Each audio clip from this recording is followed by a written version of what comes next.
Yes, salamu alaikum mabibi na mabwana mahali popote pale unapoendelea kutusikiliza. Hii ni Tajiri wa Moyo TV kutoka hapa Nashville, Tennessee. Tuko katika siku leo tuko na interview hapa na kijana mwenzetu hapa ambaye utakwenda kumtambua jina lake muda si mrefu. Na mimi kabla ya kuanza mahojiano yetu ya leo niseme tu kwamba tunawakaribisha katika mahojiano hayo, na unaweza kutufuatilia pale YouTube kwa jina la Tajiri wa Moyo TV, Facebook, Instagram na maeneo mengine kwa jina moja tu la Tajiri wa Moyo TV. Leo tunakwenda kuzungumza na kijana ambaye yeye si mgeni machoni mwako kwa sababu ni kijana ambaye kidogo na maarufu. Yeye aliweza kucheza soka pale kambini Nyarugusu kwa muda mrefu na mpaka sasa hivi yuko hapa nchini Marekani. Na si mwingine ni Bwana Bravo. Bwana, habari za kwako Bwana Bravo? Asante, sasa namshukuru Mungu niko sawa. Okay, safi sana. Nikutambua kwa jina la Bravo, si ndio Yeah, au siku hizo umebadili jina? Hapana. Nafikiri bado ni ile, lakini wale wengi wanatambua kwa jina la Bravo, lakini zangu kamili Samueli. Kwa sababu hivi ya mpira wale wengi ndio wanajua kwa jina la Bravo. Oh, okay, asante sana. So tumefurahi sana kuwa na wewe katika siku leo kwenye majiano haya ambayo tuko nayo katika. Nafikiri utakuwa na kujifunza mengi, na yule kijana ambaye pengine alikuwa juu historia yako nafikiri leo atakwenda kuifahamu. Labda tuanze hapa, Bravo ni nani? Bravo ni nani? Background yako ikoje Bwana Bravo? Bravo nafikiri jina la Bravo lianza kwa kipindi kwa sababu mimi ni shabiki wa Barcelona cha kwanza nisema. Ndio. Na ukiangalia historia ya Barcelona ishakuwa iko na goalkeeper ambaye anaitwa Bravo. Na kipindi kuna daka nacheza hivi mpira yetu ya kule kambini, nacheza mpira na daka. Ndio. So mimi kama goalkeeper ya ndo nikipenda kwa sababu goalkeeper nilikuwa nampenda sana. Nikaona ni japo kuzidi jina kwanza kama nipendeza nikajiita Bravo. Okay. Yeah, lakini sio kama jina ndo nipewa na wazazi, hapana. So yeah. Okay, asante sana. Bravo ni baba wa familia au ni kijana ambaye bado hajaoa, ni bachelor au namna gani? Tuambie hapo kwenye maisha yako familia. Bravo ni nani? Bravo Ndio. Alikuwa kijana familia. Nilikuwa niliwahi kuoa lakini sasa hivi sina mke. Yeah, nafikiri vitu vingine lakini naweza kusema lakini yeah. So kama ni private lakini niliwahi kuoa sasa hivi sina mke. Okay. Lakini niko baba kwa watoto wawili. Lakini sisi na mwanamke wote ndani tuseme kifupi. Okay. Asante sana. Basi tuanze kuangalia historia yako ya maisha katika soka na pale ulipoanzia kambini Nyarugusu. Wewe ni moja ya magolikipa ambao walikuwa na sifa nzuri katika nafasi hiyo pale kambini Nyarugusu, kwa sababu ukitaja baadhi ya magolikipa wadhuri ambao waliwahi kuchezea katika soka la kambini Nyarugusu hawezi ukaacha jina la Bravo. So tuambie, ulianza maisha yako ya soka ukiwa na umri gani? Na kwanza ulianza kujua kwamba wewe ni una kariba ya goalkeeper, ilikuwa ni lini ambaye uliona kwamba una kipaji cha kuanza kudaka mpira? Kifupi nafikiri maisha ya soka kisi nianza kucheza, nafikiri naanza kucheza kwa Mfupa, timu inaitwa Mfupa. Nafikiri sema tu ni timu tu yani hivi uanza ndani vya kwenye mito sema kifupi. Okay. Tunaanza kucheza. Kucheza bana wakanichai. Okay. Ni dake kwa mfano wakanipa ni dake. Ndio nikaanza kudaka. Okay. Na hapo ndo nafikiri sababu ilipoanza, lakini nasema tu ni cha moyo tu. Sababu kama sasa kwa sababu babangu aliwahi kuwa goalkeeper. Kakaangu alikuwa goalkeeper. Na mimi mdogo wake nafikiri sio kwa sababu goalkeeper. Safari yangu ya mpira ilianzaga msema tu mtu kujulikana kifupi. Ligi kuu kama sikosea. Yeah. Ulianza safari yako mpira ilianza kwenye ligi kuu kama hivi ulivyosema. Tukiangalia katika soka la Kamia Rugusu, timu yako ya kwanza ambayo ilikutambulisha ilikuwa ni KM Mtetezi kama sijakosea. So tuambie hapo poanzia hapo mpaka ukafika Kiona Mtetezi ilikuwaje, wakakuchukua Kiona Mtetezi na ukakaa nao kisha baadaye ukaondoka ukaenda kwenye timu yako Sport? Nafikiri kisi leza kutukia ni timu ya KM Mtetezi. Nafikiri game yangu kwanza mimi kucheza ilikuwa game ya E3. Ilikuwa Young Boys? E3, no, Yokohama, retour. Okay. Ile kipindi marudiano Ilikuwa ni kati ya KM Mtetezi na O3, ile marudiano. Okay. Ndio ilikuwa game yangu kwanza mimi kucheza. Okay. Nafikiri kisi timu walivyonipandisha, walivyonichukua yani kunisajili kabisa ili nigasa kule ligi kuu. Nafikiri kwa mazoezi. Kipindi kwa kocha Abala ndo alikuwa kocha wa Kie. Kocha Abala. Okay. Nafikiri tulipandishwa wachezaji wawili kwa mie na Yusufu. Na jamaa hivyo nafikiri performance yangu ya mazoezi ndo nilimshawishi kocha ni kipindi hicho kabla hawajakuchukua kwenda kuwa katika timu yao ya Kie. Ulikuwa unacheza timu gani hapo? Nilikuwa sina timu. Ulikuwa una timu? Tunafanya mazoezi na Kie. Tunafanya mazoezi na Kie. Okay. Endelea. Nilikuwa fanya mazoezi na Kie. Ili performance yangu ya mazoezi ndio ilishawishi kocha hadi nichukue nipeleke nani. Ni kocha kwanza nikasajiliwa. Ni kocha kwanza cha kushiriki ligi. Game yangu ya kwanza ilikuwa mechi ya O3, ilikuwa mechi ya marudilio. Ndio nicheze hiyo, nilikuwa game yangu kwanza nikacheza game. Kwanza kulikuwa mingi tuseme tu na mashabiki. Game perform yani vizuri sana. Ndo safari yangu ilipoanzia hapo hivi. Okay, ulidumu kwa misimu mingapi pale Kiwani? Kifupi niseme nafikiri kwa 2014 ligi kuu. 14 hadi 2000 kama na 15 kama sijakosea. Okay. Okay, uhamisho wako kutoka Kiwana Mtetezi kwenda R1 Sport. Unajua katika historia kambi ya wakimbizi pale Nyarugusu katika timu zote mbili hizo kati ya R1 pamoja na KN ni masimu kule kweli na walikuwa waendani kabisa kwenye mambo mengine kama hiyo ya soka. Ilikuwaje au ilikuwa rahisi kiasi gani wao kuruhusu kutoka Kiwana Mtetezi na kuja kuchezea timu ya R1? Usajili wangu nafikiri ulikuwa mtata sana. Hadi nafikiri kuna muda familia iliingilia kati lakini haikuwa kati sana hapana. Nafikiri familia yangu iliingilia kati kwa sababu na baadhi ya tatizo ambayo ilitokea lakini haikuwa kati sana kwa usajili wangu lakini usajili wangu ulikuwa mgumu hadi nafikiri nakumbuka kuna siku mimi na kocha wangu tulikuwa tuko sawa. Abala? Okay. Tuko sawa nafikiri. Kipindi hicho bado upo Kie? Niko Kie. Nafikiri nilikuwa nasomea usajili wa area alikuwa mzee Haruna. Usajili wangu uligadi hadi kwa Made Village. Nafikiri viongozi wenye kitu wa vijiji.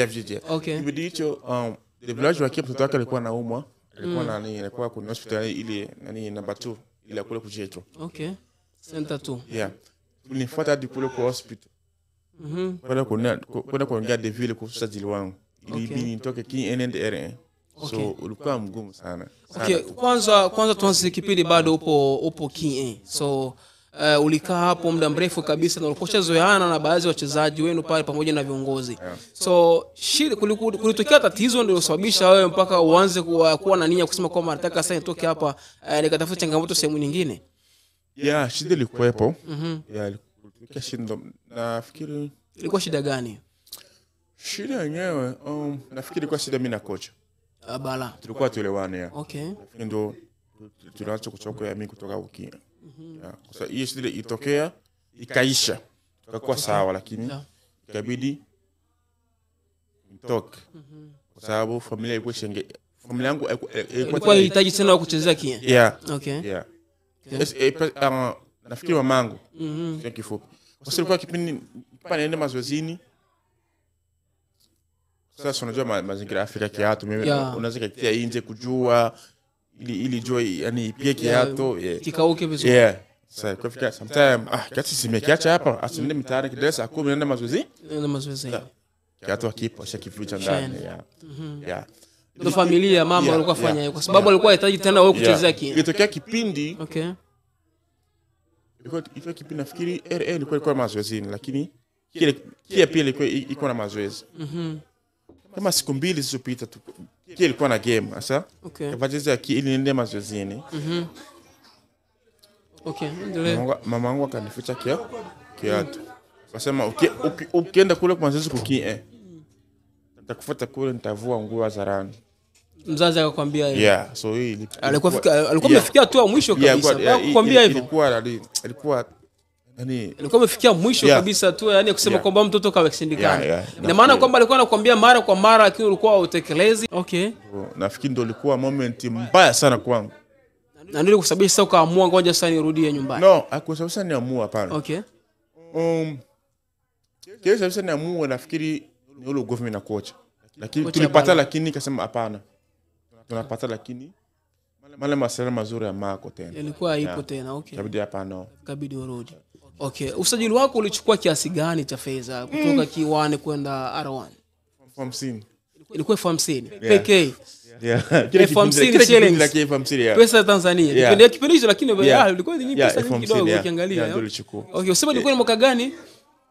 Maana kwa sababu kipindi nilikuwa sajiliwa, nilikuwa natibika rodas pale ku depot hii center 2. Na pale nani Elolenda ndo alikuwa nani supervisor tuseme. Hiyo ndo alikuwa mwenyekiti wa timu ya R1 Sport. Yeah, ndo alikuwa supervisor pale. Hicho yeye ndo anasimamia pale store center 2. Yeah, pale ku depot. Sasa pale nilikuwa natibika tu, ilikuwa day worker.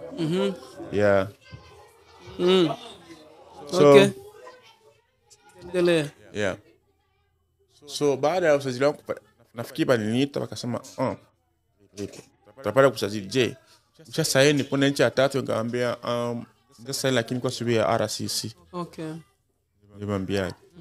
So wakasema okay fresh. Nafikiri akuchukua hata wiki. Hapana. Kwa sababu mimi mwenyewe nilikuwa tena sichezi kukie. Nilikuwa sina hata mahusiano mazuri na kocha. Nafikiri kifupi sema tu sina hata mahusiano mazuri na timu. Kwa sababu ile kipindi kulikuwa mchezaji Kizala, lazima mwende wachezaji mnaenda yani kusupport. Kwa nikienda kule kocha ananibagua. Natolewa kabisa. Okay. Na bado pokea hapo.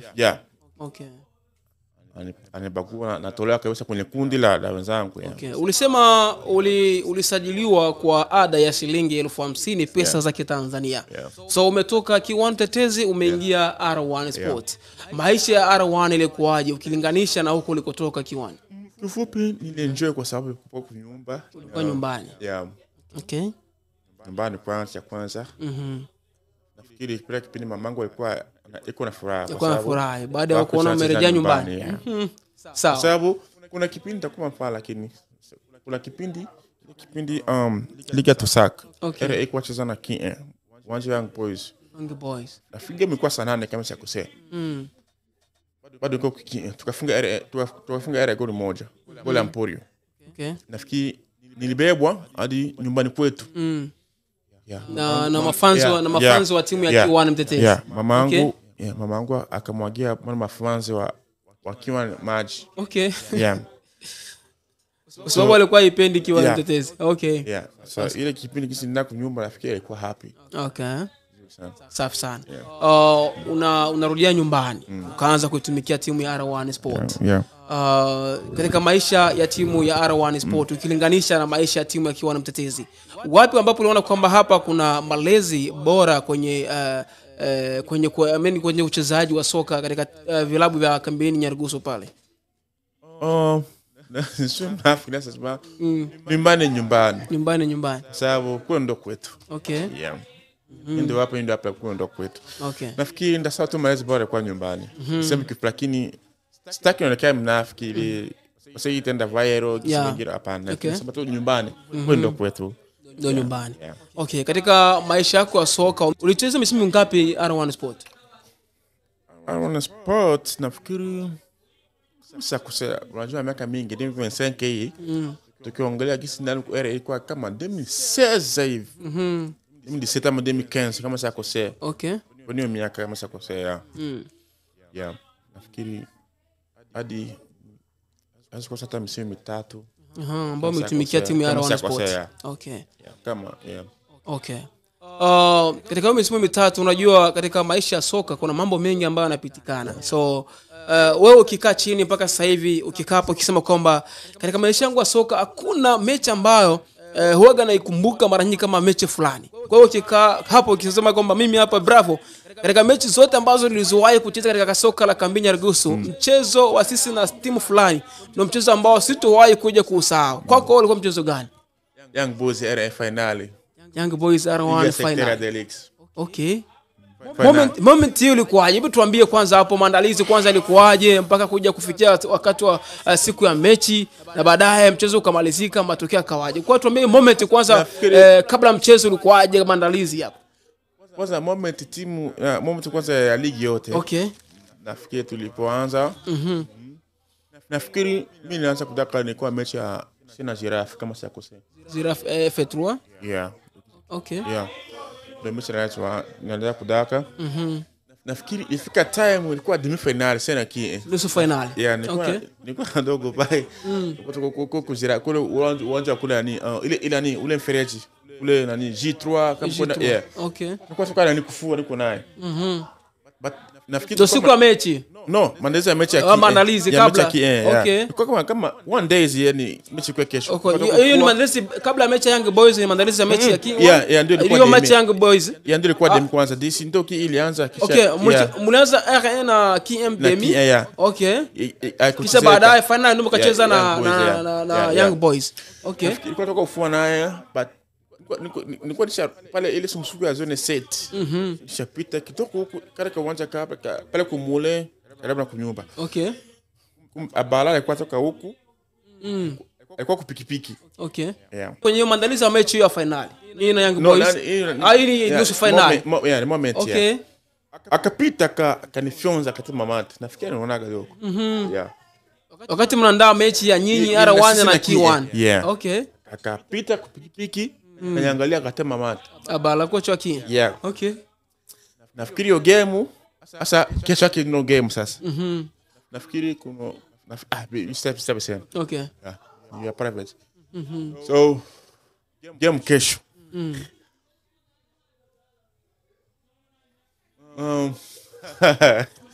So jua mimi ninawe kuishi mki before siamem ere. So okay. Yeah. So kwenda kwa game. Okay. Nafikiri kwa kipindi bado basha kume asa mimi nenda kuchora. Nenda kuchora ilikuwa kivyangu mimi na mtu wangu ambaye namjua. Kwenye maandalizi siku ya mechi sasa. Mechi sasa. Okay. Na mtu wangu mimi ambaye lakini sitamtaja. Okay. Mtu wangu hasa mimi ambaye alinichoka. Okay, sawa. Sasa kwenda kuchora. Sasa nataka kuchora sasa ili nenda kupasha niingia onja. Okay. Akasema hii mechi unatofunga. Ndio kibembe lakini. Okay. Bando alisema watu okay. Mashabiki waliokuwa pale uwanjani. Yeah.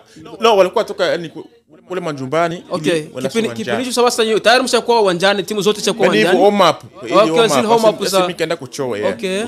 Ndio wakasema hiyo lugha. Sio lugha ili nipa wakati mgumu sana kwa sababu sio lugha nzuri. Okay. Especially ile maisha ya kambi, sio lugha nzuri. Lugha kusema watu kwamba mkiwafunga utakufa. Okay, sawa. Okay. Sema fresh. Kacheka mimi nikaingia uwanjani. But nzuri game tukawin. Lakini nimeenjoy area sana. Okay, baada ya mchezo kumalizika mkaenda finali. Yeah. So baada ya kwenda finali mkakutana na timu ya Young Boys. Mchezo ambao ulifanyika ulikuwa ni uwanja wa Young Boys pale, si ndio? Yeah. Okay, ile moment katika maandalizi ya mchezo wachezaji mlikuwa na hali gani katika kambi yenu kabla ya kwenda kwenye mchezo? Unajua mashabiki walikuwa pale wanawatazama nyinyi na ukiangalia ni maasimu kweli kweli, timu R1 Sport na Young Boys ni maasimu kweli kweli. Naona chauko tende huku. Ile moment wakati mnaenda kwenye mchezo sasa ule umefika sawa? Mmefika uwanjani. Hali ilikuwaje, wachezaji mlikuwa na hali gani kwa maandalizi hiyo game?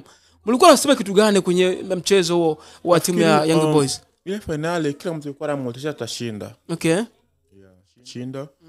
Sababu finali. Yeah. Finali. Okay. Katika hiyo finali matokeo yalikuwaje? Nafikiri tulifungwa. Mlipoteza kwa mabao mangapi? Mabao mawili. Okay. Nafikiri premier yani first half tukaenda drone. Okay. Kafungwa ndani kipindi cha pili. Second half. Lakini ile finali ilikuwa sawa. Kwa nzuri. Upande wangu lakini first half ndio ilikuwa sawa. Okay. Nafikiri nitapa pasi mzuri. Nafikiri mtu anisifia ile kipindi kama sakosea. Okay. Lakini sema tu ile mtisi kama kiani kitokea kama kutokea kinini. Okay. Mimi mchezaji nilikuwa ndani lakini kama nini kitokea lakini nafikiri okay, so tuendelee. So tunajua sote kwa pamoja hapa katika mpira wa kambi Nyarugusu watu wanaabudu sana imani za kishirikina. Ukisema kwa mpira wa kambi Nyarugusu lazima uweze ukatenganisha na waganga wa kienyeji. So kwako ulikuwa naamini kwamba wenye kupata matokeo lazima mtumie madawa ndo mtakwenda kuwin game? Kuna baadhi ya watu wanaamini hicho lakini mimi siamini. Okay. Mimi mwenyewe nafikiri nilikuwa naamini kwa kipaji changu mwenyewe mimi. Sawa. Ndio nilikuwa naamini lakini hata kama itatokea hivi timu hauwezi kataa. Lakini nilikuwa siamini hicho. Hapana. Ulikuwa uamini? Okay. Sasa mpaka sasa hivi tunaona sawa, umetoka kambi Nyarugusu, umesafiri mpaka umefika hapa nchini Marekani. So katika soka la Marekani ukilinganisha na soka la Afrika, kwa kwanza sasa hivi bado unaendelea na mchezo hapa Marekani au umeshamalizika, umeshastaafu kabisa? Nisema nasema naendelea na mchezo sana, kwa referee kwa sababu bado yuko mule sport. Okay. Lakini sasa hivi umemaliza kucheza, sasa hivi umeingia kwenye kushika kipenga. Bila kucheza shabia acha nitakuwa kwa referee. Sababu ya uzito kuongezeka au namna ubizi wa Marekani na majukumu hapa unajua? Labda company zinakusumbua, uko mzaifu? Niko mzaifu. Okay. Naumwa. Nafikiri nitasema kwa sababu ni swali. Niliwahi kugua. Sawa. Hapa Marekani. Uongwa kulia. Sikuwa kuangua sehemu yote ile. Lakini na mkaka tu mguu unauma. Okay. Sasa kwa nikaenda mazozini, nikasita kucheza kwa sababu mguu. Nikaenda kwa mtu. Okay. Anijaribu anipime au anitibu. Akasema ati huo ni mlambo, lakini mlambo haukuwa wako. Sema basi leta pesa nikutibu. Akutibu. Kampa pesa, tena cash. Okay. Lakini sikupata matokeo ile ya kupona. Yaani mpaka sasa hivi tunavyozungumza hapo bado hujapona. Na ndo chance kwa champion. Bado uko umri mdogo tu, ni 80. Umri mdogo sana kuacha kucheza mpira. Sisi tukafikiri mashabiki labda ni kusawa uzito na kuangalia, ukiangalia mahali ya maisha hapa nchini Marekani, ubizi wa kazi, mtu anakuwa anakosa muda kwenda mazoezi ile, pengine labda ndio ulikuwa ni chanzo. Hapana, magonjwa. Okay, kuna magonjwa. Ndio chanzo ya kwanza mimi kuacha kucheza. Okay. Hapana. Sasa mimi napenda sport. Acha fanye kwanza kinakyo. Okay. Sasa hivi umejikita kwenye urefari. So tukiangalia kabisa hata katika story yako ya soka pale kambi Nyarugusu, mlikuwa mnalaumu sana marefari pale pindi watu wanapofanya mistake zao, unaona? Sasa hivi nao umeingia kwenye kitengo hicho cha urefari. So ni kitu gani ambacho unaweza kusema kulingana na jinsi kipindi hicho ambao ulikuwa unawaangalia, sasa hivi wewe nao tayari umeingia kwenye hiyo fani ya urefari? So ni kipi ambacho tumekiona kwenye urefari mpaka ukaona kwamba ngoja na mimi niwe sasa muamuzi kwa naamua kwenye michezo? Cha kwanza ninaweza kusema mimi mwana sport. Wewe ni mwana sport. Napenda soka. Ndio. So kwa referee ni mwana soka tu kama sikosea. So mimi na uwezo kama hata kama sitakuwa na uwezo asilimia, lakini na uwezo wa kuona kitu na naweza kufanya. Okay. Ulikuwa unajenga kama sikosea Afrika. Nilikuwa najenga. Lakini kujenga safunzo na mtu. Lakini ayamba nijaribu wiki. Kwa najenga. So referee kesi ilikuwa naona tu anafanya hivi, anapiga firimbi hivi, iko sana amua hivi, inao anaweza amua hivi. Mbona fresh. Okay. Na findo kwa nilianzia hapo hivyo. Ndio kwenye ulianzia. Mpaka sasa hivi unaendelea na hiyo kazi ya urefari? Hadi hivi nishakuwa license ya urefari Marekani. Sawa. Safi sana. Sasa tuende tumalizie interview yetu bwana Bravo. So umezungumza vema kabisa maisha yako ya soka ulivyotoka pale kambi Nyarugusu mpaka umefika hapa nchini Marekani. Wadau na mashabiki wanatazama, na ukiwa na maoni mtazamaji wetu unaweza kutuambia kupitia Tajiri wa Mo TV pale YouTube. Kama una Instagram yako nenda katafute jina Tajiri wa Mo TV, Facebook na TikTok kote tuko kwa jina moja tu la Tajiri wa Mo TV. Tupatie maoni yako kulingana na interview ambayo umeiona hapa leo. Nini ambacho unaweza kumshauri bwana Bravo katika maisha yake mapya ya urefari? Je, kwa wewe mtazamaji, kama ushawahi kutazama maamuzi yake katika uwanja, vipi anaamua vizuri kama alivyokuwa na walahumu marefari kipindi hicho, yupo Afrika au namna gani? So Bravo, labda na chochote kile ambacho unaweza kumalizia, basi karibu. Nafikiri taanza na sifa kidogo kwa sababu kile kiora hapo ndo Tajiri wa Mo TV. Okay. Nafikiri Marekani atusema kimbisa tukuje huko, lakini maybe kuna wengine wako na hivyo lakini sijui. Lakini ikiona kimeona ni kikubwa sana. Kikubwa sana. Kikubwa. Sana, tumeshukuru sana. Sikutegemea cha kwanza. Ndio. Kama takuta hivi. Muendelee. Na msikifa hapo.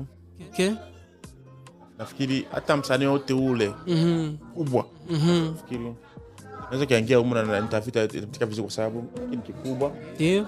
Nafikiri kila kitu umeeneza. Nafikiri sema tu kifupi, kuna wenyewe hajui kama kuna hii room iko hivi. Mimi nitajua, nafikiri bataanza kuya. Kama ndivyo mlivyomsikiliza hapo watazamaji wetu wa Tajiri wa Mo TV, huyu ni Bravo. Aliwahi kuwa mchezaji mzuri katika kambi ya wakimbizi Nyarugusu. Sasa hivi yuko hapa nchini Marekani akiendeleza maisha yake. Tumeshukuru sana kwa muda wako. Ulikuwa nami Tajiri wa Mo kwenye chumba cha matangazo na alikuwa asikika hapa bwana Bravo. Tuseme tuna la ziada. Tukutane katika video zingine zijazo za Tajiri wa Mo TV zinazorushwa kila wakati. Bye bye.